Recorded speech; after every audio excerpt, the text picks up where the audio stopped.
Hi, I'm Jerry Steenock with Interstates. Here today with Shannon Foose with Rockwell. I want to talk to you about the APL Advanced Physical Layers.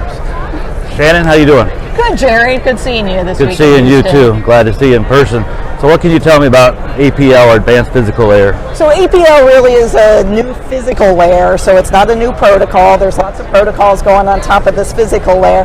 So it's taking Ethernet all the way to the plant floor. So it's enabling devices to be connected in traditional industrial environments as well as safety, intrinsically safe environments, and using a common architecture to get that data off the plant floor so manufacturers can use the data to optimize their facilities. That's fascinating. So what does it take for a customer to get into Advanced Physical Layer? What's special about the physical side of the network topology? Yeah, so actually that's the good part of Advanced Physical Layer is it's just the wiring and the switch architecture that changes. So all the reading of the protocol information remains all the same. So if anyone has Foundation Field Bus or Profibus in their facilities, it's that same Field Bus cable, and then just new power switches to be able to read the packets and connect to the media.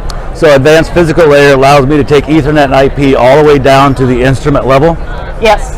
Okay. So, and then it can be either devices that are general purpose devices or safety rated devices, all in the same architecture. Great. Anything else you'd like to share about APL? No, I think, APL, it's great to talk about it this week. It's, because the technology takes the collaborative effort between the device vendors, the infrastructure and cable providers, and the system providers. And Rockwell Automation Fair provides the great opportunity to showcase technology like that. All right, well, thank you for your time, Shannon. Great seeing you, Jerry.